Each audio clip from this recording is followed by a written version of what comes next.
Hello everyone, my name is Pratik and I am a teaching assistant for this course. In this tutorial session, we would be discussing the answers to the assignment questions of the first week. So let us look at the questions. The first question is, which of the following statements is not applicable to quantum computation? Now, this topic was discussed in the first lecture. Let us go through each of the options. The first one says it provides parallel computation. This is in fact one of the plus points of quantum computation, something which classical computation does not have. So this indeed is true. The second statement says it provides computation faster than classical algorithms. As discussed in the first lecture, even this is true. The third statement is it provides easy reading of output. This in fact is one of the drawbacks of quantum computation, because the outputs is a superposition of the outputs of many input states. Hence, easy reading of output is not a quality of quantum computation.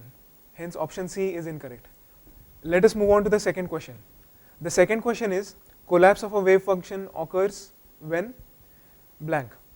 So according to the Copenhagen interpretation of quantum mechanics, the collapse of a wave function occurs when we measure any physical quantity on the state.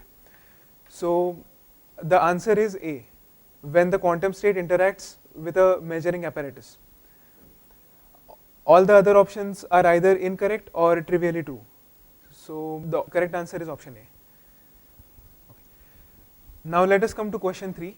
The question is, what is the expectation value of a dynamical quantity? To explain this, let us consider an observable O. So this observable is a Hermitian operator which is used to measure some physical quantity. The expectation value is defined in this way. Suppose we have states phi 1 and phi 2, and there can be more of them, suppose till phi n, which are eigenvectors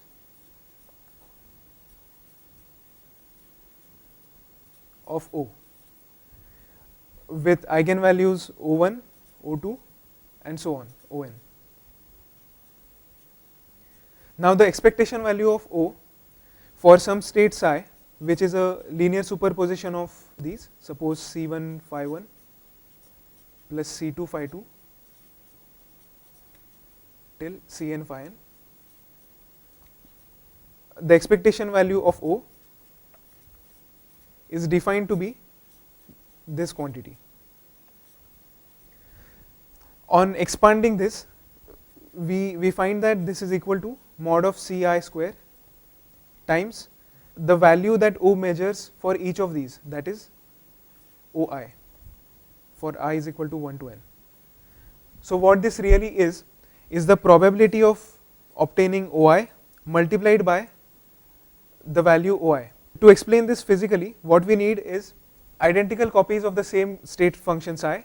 So suppose we have 100 of these and we measure the physical quantity O on each of them, then the average value of that will be this quantity, which is the expectation value. So the correct answer is option B. Although it seems counterintuitive, option A is incorrect. Option A is the most probable value in a quantum measurement. So what that would be in this scenario is the maximum out of mod of Ci square. This is the quantity given in option A, which is not the expectation value.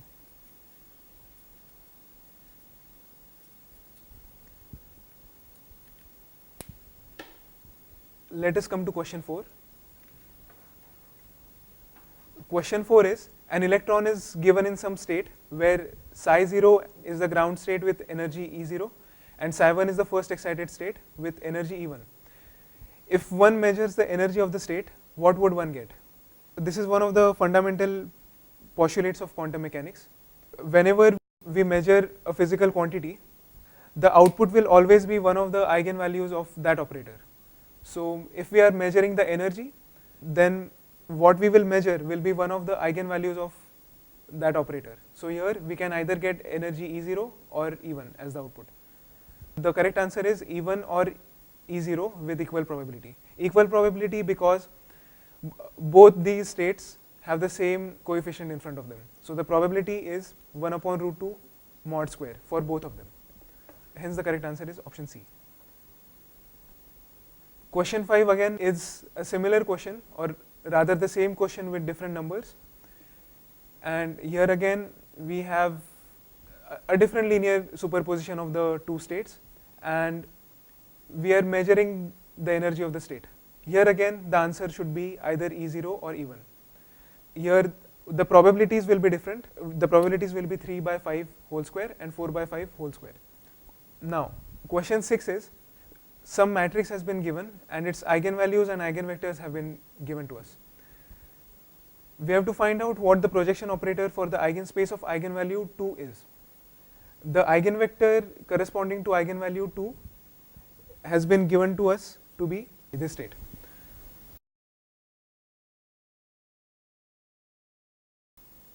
So the projection operator for any state psi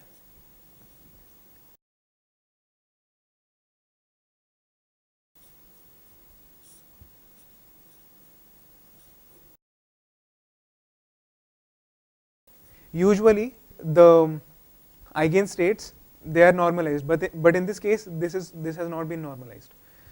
So let us find out the projection operator. This should be I1, which is ket phi, minus I1, which is bra phi, and divided by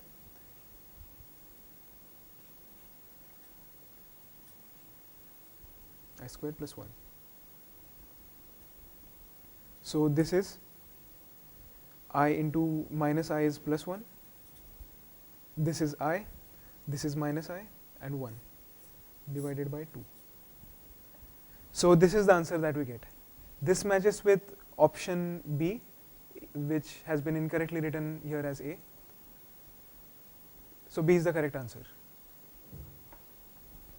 Now the 7th question is, consider some linear superposition of states 0 and 1. If a measurement of this state is made in the diagonal basis, with what probability will we get the state plus?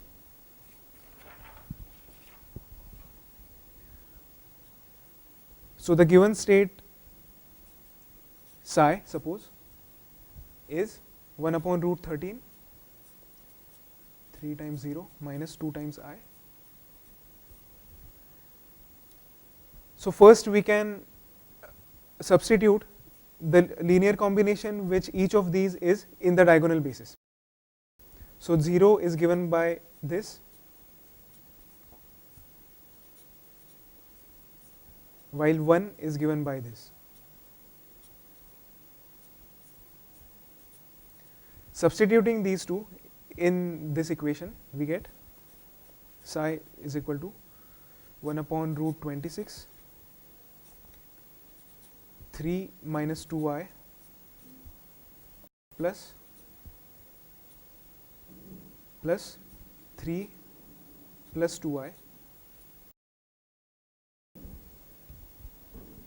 Now both of these are orthogonal to each other, and to find the probability with which we will measure plus or minus will be given simply by the mod square of each of these coefficients. So the probability of getting plus is equal to 3 minus 2I upon root 26 mod square, which is just 1 by 2. So the correct answer is option C. Question 8 is the same question with different numbers, but here instead of finding the probability for state plus, we have to find the probability for state minus. If you carry out the same calculation, you will find that the answer is again 1 by 2. Now let us look at the multiple correct type questions. The first question is, which of the following is true of operators in quantum mechanics which represent physical observables? Now the correct answers for this are, they are Hermitian and they are associative. Any physical operator such as measurement of some physical quantity, they have to be Hermitian. This is one of the postulates of quantum mechanics. Physical observables are indeed Hermitian. Now commutativity is not satisfied by physical observables necessarily. one example which you might know of is that x and px, px is the x component of momentum, the commutator of these two, it is I h bar. It is also not required that physical observables be unitary, and by our postulates, all physical observables have to be associative. So options A and D are correct. Now question 2 is, which are true for operators in quantum mechanics which act on a system when a measurement is not being done. Now here the correct options are option C and option D.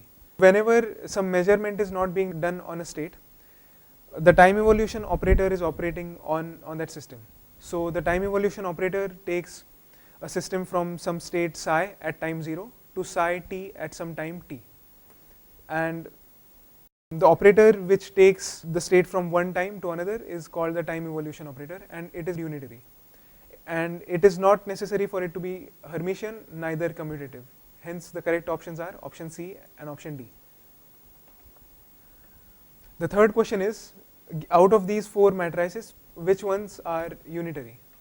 So unitary operators are defined by the equation u dagger u is equal to I, where u dagger is just the transpose conjugate of matrix U. So if you try out each of these matrices, then we have to check whether this is being satisfied. So let's look at the correct answer directly, which is the first one. So here U is given to be 1 plus I upon 2, 1 minus I upon 2, 1 minus I upon 2, 1 plus I upon 2. Now U dagger will be given by just the transpose conjugate of this, which is 1 minus I upon 2, 1 minus I upon 2, and we flip these and take the conjugate. So it should be 1 plus I upon 2 and 1 plus I upon 2. On checking, it indeed turns out that U dagger U is equal to 1001. None of the others satisfy this condition, and hence option A is the correct answer.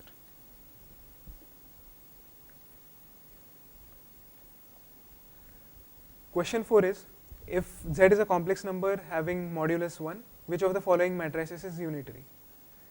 So following the same procedure as for question 3, options A and C turn out to be correct. Now question 5 is, which of the following states written as linear combination of orthogonal basis states E1, E2 is properly normalized? So let us come back to the definition of normalization of some state. So suppose you have a state psi which can be expressed as a linear combination of any basis which may or may not be normalized. So it can be written as some combinations of states phi i's which are basis states.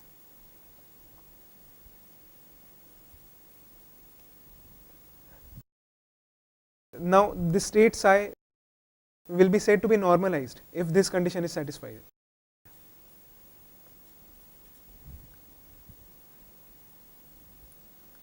So in this question, E1 and E2, which form the basis, are orthogonal to each other. So given any psi which is expressed as C1 times E1 plus C2 times E2, we will get this to be C1 star E1 plus C2 star E2 times this. Now note that this will turn out to be mod C1 square plus mod C2 square, but this need not always occur, because E1 and E2 in this case, that is this quantity, this is 0 since they have been given to be orthogonal. If they were not orthogonal, this would not have been correct. So what we need now is to just check that mod C1 square plus mod C2 square in each of these options, if they come out to be 1. Now the only option where this is true is option B. So option B is the correct answer. So let us come to question 6. The question asks what the condition is on theta 1 and theta 2 so that this rate is normalized. So we have to find out what condition is required for this to be true.